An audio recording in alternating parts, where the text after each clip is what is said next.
খোদার দেওয়া চিহ্ন কিন্তু মিটা বড় দায়। আরো একটা জামা দেখি, আরো একটা ব্লাউজ দেখি নারী পরিধানে,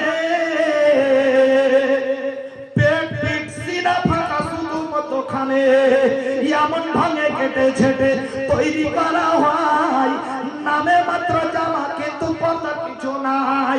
গলার কাটিং বড় হইয়া নিচু দিকে আসে, কাটিংয়েরই কোনা দুটি সবার আশেপাশে, উপর দিকে হাত চাড়িলে কোনো কাজের নাই, আর জামার নিচু দিকের সবা উদাম হইয়া যায়।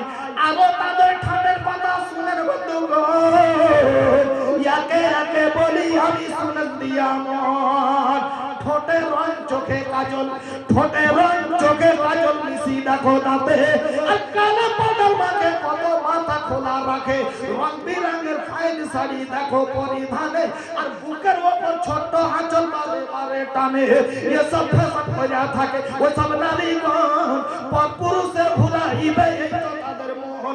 আল্লাহ রাসূল নারাজ হবে চিন্তা কিছু নাই, নতুন রঙে রঙতে হবে ধর্মের পরোয়া নাই।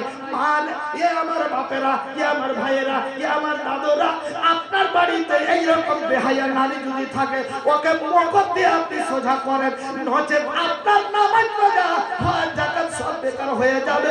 ওই মেয়েটার কারণে আপনি বাড়ির গার্জেন, আপনাকেও জাহান্নামে যেতে হবে।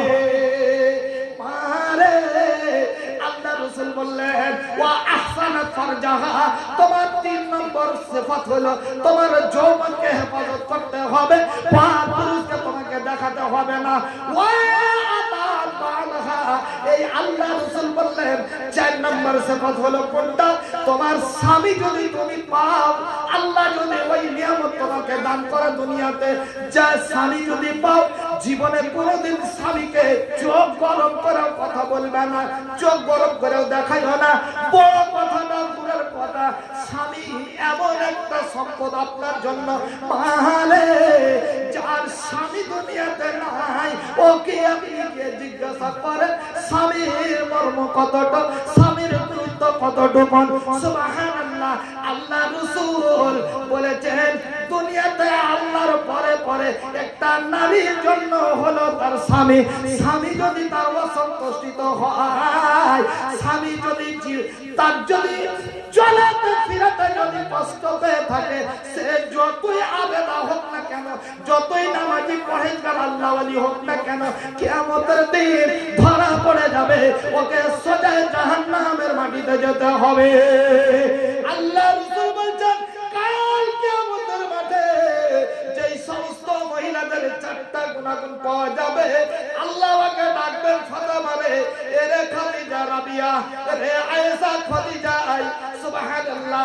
যখন আল্লাহর কাছে এসে উপস্থিত হবে, ওই মহিলাগুলোকে ওদের আমলনামা তাদের হাতে দেবে আল্লাহ, দিয়া বলবে এরে আমার বান্দি, তুই আল্লাহর কথা শুনেছিলি, অর্থাৎ আমার কথা শুনেছিলি, আমার নবীর কথা অনুযায়ী 4টা সিফাত তুই তৈরি করেছিলি, জীবনে কোনোদিন নামাজ ছাড়িসনি, তুই কোনোদিন জীবনের রোজা ছাড়িসনি, জীবনে কোনোদিন তোর অঙ্গ প্রত্যঙ্গ পর পুরুষকে দেখাসনি, জীবনে কোনোদিন তুই স্বামীকে গালি দিসনি।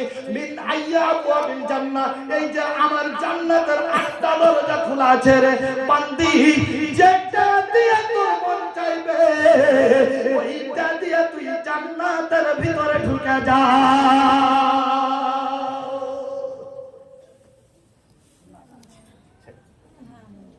আলহামদুলিল্লাহ, আমি অনেকক্ষণ আপনাদের কাছে থাকলাম, বাপ অনেকক্ষণ থাকলাম, ধনামা জি জি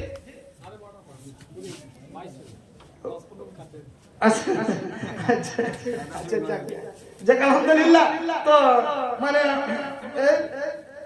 এই কি কহে, আচ্ছা যাক 25 হয়ে গেল, যাক আলহামদুলিল্লাহ। তো যাক আলহামদুলিল্লাহ, আপনাদের কাছে যখন ঈদ পেলাম, একটু যখন ওনারা যখন আবদার করছে, তো আমার মায়েরাকে খালারাকে আমি বলতে চাই যে আপনারা আল্লাহ ওয়ালি হন, আপনারা আল্লাহ ওয়ালি হন। আল্লাহ যেন আপনাদেরকে ওই জাহান্নামের আযাব থেকে যেন আপনাদেরকে আল্লাহ যেন বাঁচায়। একবার বলুন আল্লাহুম্মা আমিন। মা আমার, ভাইরা আমার, বাপেরা আমার, আজকের যে বায়ান আপনাদের কাছে হইল, এই সমস্ত মানে